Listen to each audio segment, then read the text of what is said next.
Kisah ini merupakan lanjutan kisah Dharma Yuda Garuda saat para dewa pergi mencari kepala bayi yang ibunya tertidur nyenyak dengan posisi berlawanan dengan bayinya. Dewa Wisnu berpikir, aku hanya berharap bahwa para dewa menemukan kepala bayi yang ibunya tertidur ke arah yang berlawanan. Jika mereka tidak mendapatkannya, itu akan membuat Dewi Parwati marah lagi dan dunia akan hancur. Saat itu Dewa Bayu sedang berjalan di hutan dan dia melihat seekor burung bersama anak-anaknya sedang berkicau. Dewa Bayu berkata dia tidak menyadari jejak kata-kata, konstruksi kata-kata dan tata bahasa. Tapi burung-burung ini berbicara dengan bahasa cinta. Saat itu Dewa Baruna melihat ikan-ikan sedang berenang bersama anak-anaknya dan berkata, para ibu ini tidak hanya mengajari mereka untuk bertahan hidup, tetapi juga bagaimana menghadapi tantangan dalam hidup. Mengapa mereka ingin berpisah dari anak mereka? Tapi jika kita tidak menemukan ibu seperti itu, lalu bagaimana putra Parwati bisa hidup kembali? Saat itu Dewa Indra melihat sinar matahari yang cerah dan berkata, sinar matahari yang cerah ini petunjuk Dewa Surya. Dewa Indra terus berjalan ke arah itu dan melihat ibu gajah dan anaknya sedang tertidur dalam posisi yang berlawanan. Dewa Indra berkata, aku menemukan anak itu yang ibunya tidak peduli padanya. Tapi apa ini? Apakah benar memilih anak gajah ini? Jika kepala Dewa Ganesha diganti dengan kepala gajah, apakah itu mungkin? Dewa Yama muncul dan berkata, jangan ragu Dewa Indra, anak gajah ini berumur pendek, dalam artian dia tidak akan hidup lama. Dewa Indra berkata, Dewa Siwa akan menggunakan kepalanya untuk menghidupkan kembali putranya. Silahkan Dewa Yama, pergi dan selesaikan pekerjaanmu. Dewa Yama mengeluarkan cambuknya dan mulai melakukan tugas untuk mencabut nyawa dari gajah itu. Di Kailas Resi Narada berkata, sudah lama sekali, tidak satupun dewa kembali dengan kepala seorang anak. Tapi saat itu Dewa Indra kembali dengan membawa kepala yang ditutup dengan kain. Dewa Indra menyerahkan kepala itu dan Mahadewa membuka kain penutupnya. Resi Narada terkejut melihatnya sambil berkata, itu kepala gajah. Dewa Brahma berkata, Dewa Siwa, kepala ini siapa yang akan menyambungnya? Mahadewa berkata, selain Dewa Aswini Kumar, tidak ada yang mampu melakukannya Dewa Brahma. Mereka telah mempelajari ilmu kedokteran dan operasi dari Resi Dadici. Tiga dewa kemudian berkata, oh Aswini Kumar, kami tiga dewa memanggilmu, silahkan hadir di sini. Dewa kembar Aswini Kumar datang ke sana dan berkata, perintah kalian akan kami patuhi Prabu. Kedua dewa kemudian melakukan penyambungan kepala dengan pengetahuan dan keahlian mereka. Setelah kepala itu tersambung, mereka berkata, sepengetahuan kami kepala ini telah disambung Mahadewa. Tapi kami tidak mampu menghidupkannya, hanya Dewi Parwati atau kamu yang bisa melakukannya. Mahadewa berpikir, anak kita memiliki kepala baru, istriku, tapi aku membutuhkan kekuatanmu untuk menghidupkannya kembali. Kekuatan Dewi Parwati terbang menuju Mahadewa dan dengan kekuatan gabungan Dewi Parwati dan dirinya, Mahadewa memasukkan kekuatan kehidupan ke dalam tubuh putranya. Anak itu hidup dan mulai bergerak. Dia bangun dan melihat itu Mahadewa tersenyum bahagia. Parwati merasakan kehadiran putranya dan berkata, anakku. Ganesha bangkit dan bersujud pada Mahadewa sambil berkata, ayah, kamu bukan hanya ayahku, tapi manifestasi dari kekuatan tertinggi. Semua orang mencoba membuatku mengerti, tapi aku tidak bisa mengerti. Seperti orang bodoh, aku sangat tidak menghormatimu. Maafkan aku, ayah. Mahadewa berkata, jangan buat masa kinimu sengsara dengan memikirkan masa lalumu, nak. Dipenuhi dengan kerendahan hati, inilah hidup barumu. Kamu lebih bijak sekarang. Ganesha berkata, pencipta alam semesta ini dan pemeliharanya, aku juga tidak bisa mengenalinya.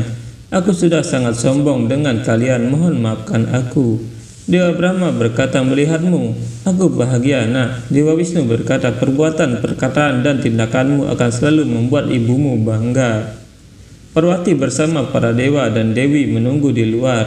Mereka tidak sabar ingin melihat putra Parwati dan Mahadewa dengan kepala barunya. Parwati berpikir, kepala siapa yang digunakan oleh anakku?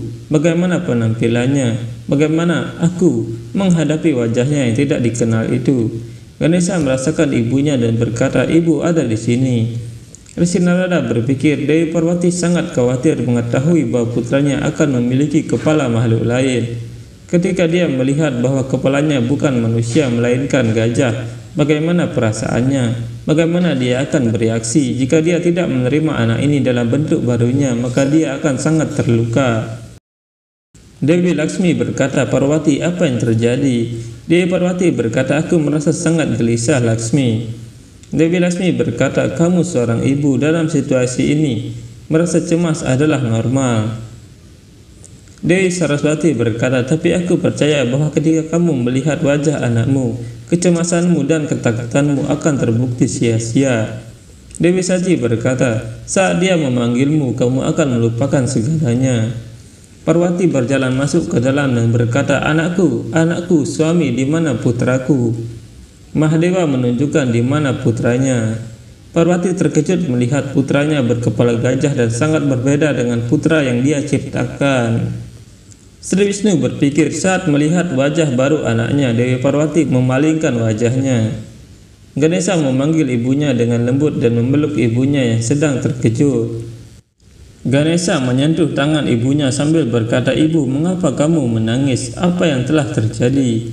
Parwati hanya diam dan berjalan mundur menjauhi Ganesha lalu pergi dari sana dengan wajah yang sedih.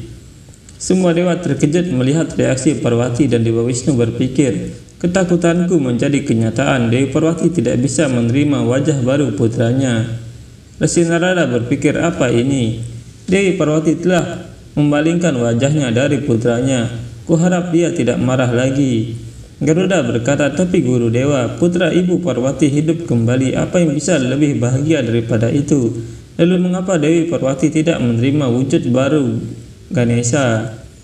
Resi Narayan berkata, karena kenangan melakukan itu padamu. Ketika seseorang tersesat di masa lalu tampak lebih baik daripada masa kini. Dewi Parwati pun mengalami hal yang sama. Winata berkata, bagaimana dia mengatasinya? Resi Nara berkata, agar Dewi Parwati menerima putranya dalam wujud barunya, sang anak harus mengenali wujud barunya dan menerimanya dengan sepenuh hati. Dan ini wajib. Parwati keluar dengan wajah terkejut dan tidak bahagia. Melihat itu Dewi Laksmi berkata, Parwati, ada apa? Nandi berpikir, kenapa dia sendirian? Di mana anak itu? Saat itu Ganesha juga keluar mengejar ibunya. Tapi para dewa dan dewi terkejut melihat wujud baru Ganesha yang berkepala gajah. Dewa Indra berpikir saat melihat wujud baru putranya, Dewi Parwati merasa kecewa. Saat dia menyadari bahwa aku yang membawa kepala ini untuk putranya, apa konsekuensinya? Ganesha berkata, terimalah salamku ibu. Apakah kamu kesal padaku ibu? Ibu, kenapa kamu menjauh dariku? Ibu, kenapa kamu memalingkan wajahmu? Apakah aku melakukan kesalahan? Ganesha masih tidak menyadari bagaimana wujud wajah barunya yang membuat ibunya merasa kecewa. Ganesha berkata, maafkan aku. Nandi berkata, jangan mempermalukan kami dengan meminta maaf. Kami juga tidak mengenalimu, kami mohon maaf. Dewa Indra berkata, kamu mengikuti perintah ibumu, jadi tolong maafkan kami. Ganesha berkata, jika kita terus saling meminta maaf, maka ini akan menghabiskan seluruh waktu kita. Benarkan ibu? Ganesha menyentuh tangan Parwati, tapi Parwati pergi meninggalkannya. Ganesha berkata, ayah, apa yang terjadi pada ibu? Mengapa dia tidak berbicara denganku? Apakah dia marah padaku? Mahadewa berkata, nak, sebelum kamu bertemu ibumu, biarkan aku menunjukkan sesuatu. Ikutlah denganku. Ganesha berkata, ya ayah. Mereka kemudian berjalan ke danau Mansarawara. Mahadewa berkata, nak, sebelum kamu mengatakan apapun pada ibumu, lihatlah bentuk barumu. Ganesha bingung dan berkata, bentuk baru apa ayah? Ganesha melihat wajahnya di danau dan terkejut sambil berkata, wajah ini, ayah, aku mengerti. Cinta yang dimiliki ibu untuk wujud lamaku tidak dengan wujud ini. Dia tidak menyukai wajah baruku ayah. Itu sebabnya dia tidak berbicara denganku. Mahadewa berkata, wajahmu pasti berubah, tapi hati Parwati tidak berubah. Cintaku padamu tidak berubah. Parwati mencintai anaknya tanpa syarat. walaupun wajahmu telah berubah. Kamu putra Parwati, tunggu dan lihat ibumu akan lebih mencintaimu dari sebelumnya. Ini adalah bentuk barumu, itu akan menemukan tempat selamanya di hatinya. Sebenarnya jika kamu berpikir, maka wajah barumu lebih baik dari yang lama.